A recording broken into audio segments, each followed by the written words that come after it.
আমি সবসময় বলে আসছি, আবারও বলি,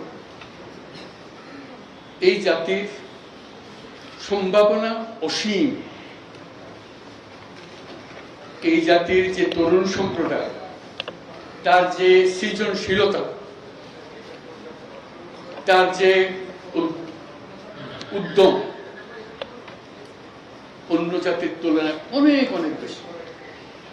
এতটুকু জায়গার মধ্যে আমরা 17 কোটি মানুষ থাকি। এই 17 কোটি মানুষকে আমরা আরো বহু করে নিয়ে যেতে পারি, শুধু এই গুতাগুতি মারামারি খুনাখুনি এটার থেকে বাঁচতে, আর তো কিছু নেই। ওরা তো জানে সবাই কি করতে হয়। কাজে উপর অন্যরা কি মনে করলো সেটা দুঃখ পাচ্ছে। এটা বড় কথা হলো, বড় কথা হলো যে আমরা নিজেদেরকে কি আমাদের স্বপ্নটাকে, আমাদের স্বপ্ন আমরা বাস্তবায়ন করব, এবং আমাদের স্বপ্ন বাস্তব, আমাদের যে স্বপ্ন, আমাদের যে ক্ষমতা, এটা যদি আমরা করি, পৃথিবীর মানুষ এমনি ভাবা। পৃথিবীর বহু দেশে তো যাই, দেখি এর চাইতে ঘনিষ্ঠ একটা জাতি, পরিবারভুক্ত জাতি খুব কম দেশে আছে। আমরা ভাগ্যবান জাতি শিখেছি।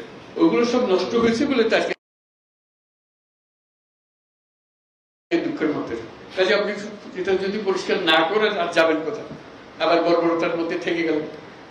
কাজে এটা পরিষ্কার করতেই হবে। এটার কোনো বিকল্প নেই। আপনি যতভাবেই বলেন, প্রত্যেকটা জিনিস, এটা এই না যে এই জিনিস নষ্ট হয়ে গেছে, ওরকম না, পুরো জিনিসটাই পচে গেছে। এই পচা জায়গাতে আবার নতুন তরতাজা জাতি আবার তৈরি করতে এবং আমরা পারি। শুধু আমাদের সবাই একত্র হতে পারে, এটা করতে হবে, কঠিন ঘাত করতে হবে।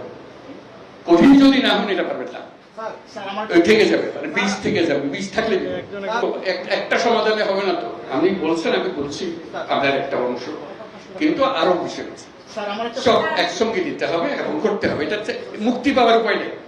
এটা করে দিলাম, ভাবা পেয়ে গেলাম, চলে গেল, ওটা থাকলো। পুরো বডিটাই হলো পচা। আমি অর্থনীতির পাই নাই, আমি শান্তির জন্য ওইটা করতে হবে। যেগুলো বলছেন এগুলো অনেকগুলো বিষয় আছে, একসঙ্গে বসতে হবে, করতে হবে।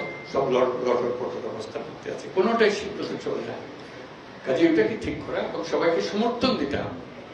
আপনারা যদি বলেন যে না এটা পারতেছে না, তাহলে বাদ দাও, তাহলেও শেষ হবে না। শেষ মধ্যে একতা, ঠিকই বলেছে।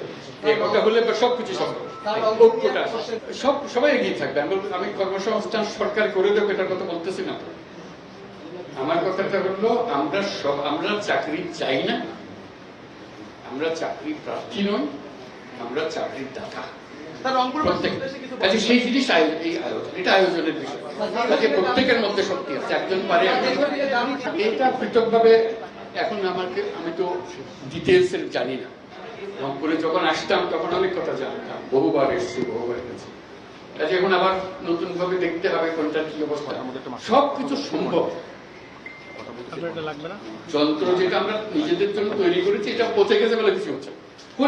যন্ত্র যদি ঠিক মতো সব কিছু সমাধান আছে, যাতে এখন আমরা যন্ত্রটা ঠিক করি, হলে কাজ করতে থাকবে। গরিব কোনটা বাঁচবে যখন গরিব চলে না, অচল গরিব নিয়ে আপনি কি করবেন?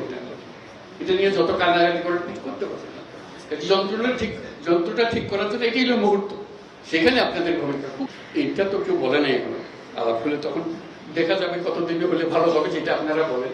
এটা তিনি কারণ এমন না যে এটা আমি এক্ষুনি করে দেবেন।